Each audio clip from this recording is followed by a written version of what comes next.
Pencegahan penularan COVID-19 di sekolah. Perlindungan bagi anak-anak dan fasilitas pendidikan sangatlah penting. Diperlukan kewaspadaan untuk mencegah kemungkinan penyebaran COVID-19 di sekolah.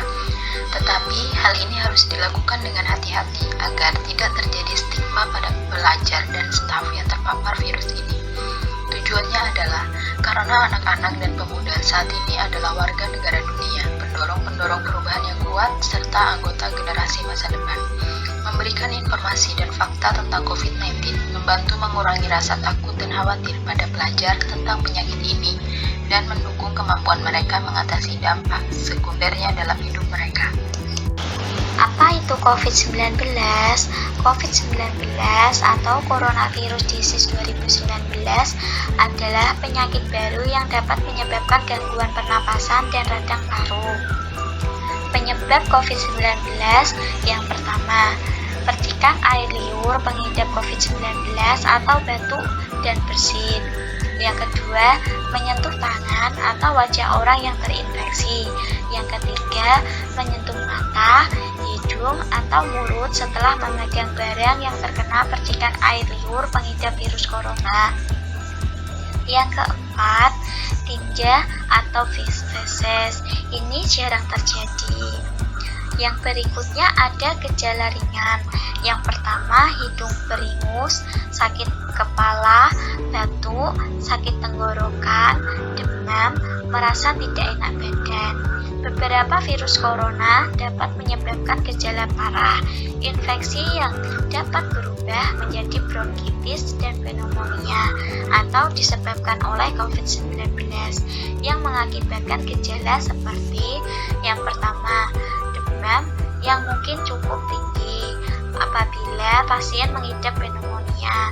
Yang kedua, batuk dengan lendir. Yang ketiga, sesak nafas.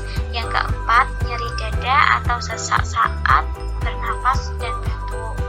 Penularan COVID-19. Metode penyebaran utama penyakit ini diduga adalah melalui droplet saluran pernapasan dan kontak dekat dengan penderita. Droplet merupakan partikel kecil dari mulut penderita yang dapat mengandung virus penyakit yang dihasilkan pada saat batuk, bersin, atau berbicara. Droplet dapat melewati sampai jarak tertentu, biasanya 1 meter. Pengobatannya yaitu dengan isolasi, serial fototoraks sesuai indikasi, terapi simptomatik, terapi cairan, ventilator mekanik atau bernapas. Akhir, bila tertai infeksi dapat diberikan antibiotik. Pencegahan infeksi COVID-19. Yang pertama, sering-seringlah mencuci tangan dengan sabun dan air selama 20 detik hingga bersih. Yang kedua, hindari menyentuh wajah, hidung, atau mulut saat tangan dalam keadaan kotor atau belum dicuci. Yang ketiga, hindari kontak langsung atau berdekatan dengan orang yang sakit. Yang keempat, hindari menyentuh hewan atau unggas liar. Yang kelima, membersihkan dan mensterilkan permukaan benda yang sering digunakan. Yang keenam, tutup hidung dan mulut ketika bersin atau batuk dengan tisu. Kemudian, buanglah tisu dan cuci tangan hingga bersih. Yang ketujuh, jangan keluar rumah dalam keadaan sakit. Dan terakhir, kenakan masker dan segera berobat ke fasilitas kesehatan ketika mengalami gejala penyakit saluran napas. Pencegahan COVID-19 untuk sekolah sehat. Yang pertama, pelajar, guru, dan staf lain yang sedang sakit tidak datang ke sekolah. Yang kedua, sekolah menetapkan kegiatan cuci tangan teratur dengan air bersih mengalir dan sabun, cairan antiseptik berbahan alkohol atau hand sanitizer. Yang ketiga, desinfeksi dan pembersihan setiap harinya untuk permukaan benda yang ada di sekolah. Yang keempat, menyediakan fasilitas pengelolaan air, sanitasi, dan sampah, dan mengikuti prosedur pembersihan dan dekontaminasi lingkungan.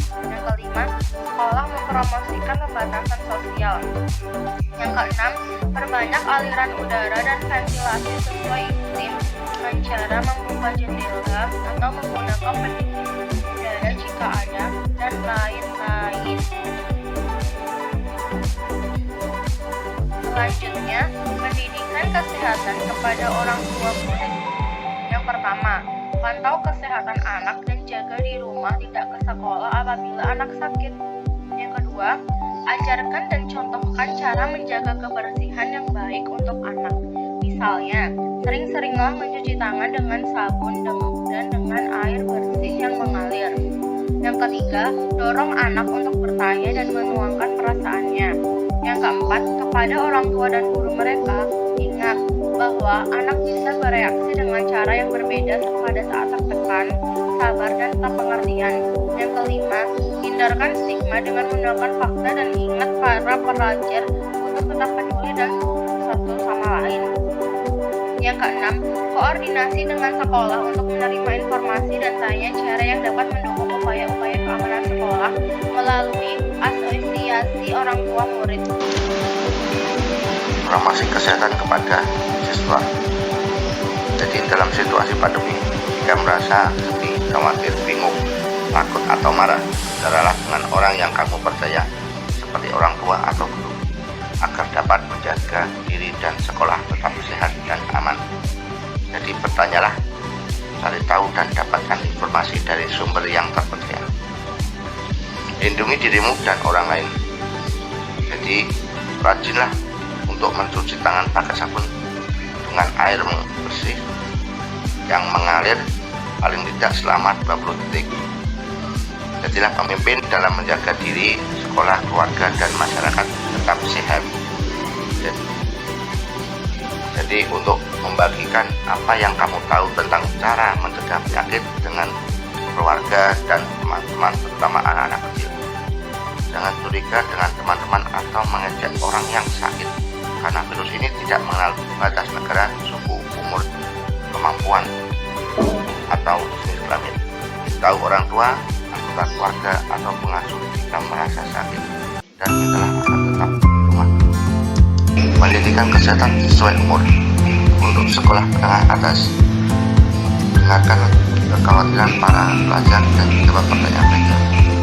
Tekankan bahwa anak-anak dapat berbuat banyak agar mereka dan orang lain aman. Jadi perkenalkan konsep pembatasan sosial. Berfokuslah pada kebiasaan yang sehat seperti menutup batuk dan bersin dengan siku dan rajin mencuci tangan. Diskusikan berbagai reaksi yang mereka alami dan jelaskan bahwa semua itu normal dalam keadaan yang tidak biasa. Dorong mereka untuk menuangkan dan mengkomunikasikan perasaan mereka. Dorong pelajar untuk menghindarkan dan membicarakan stigma. Masukkan pendidikan kesehatan yang relevan dalam mata pelajaran lain seperti mata pelajaran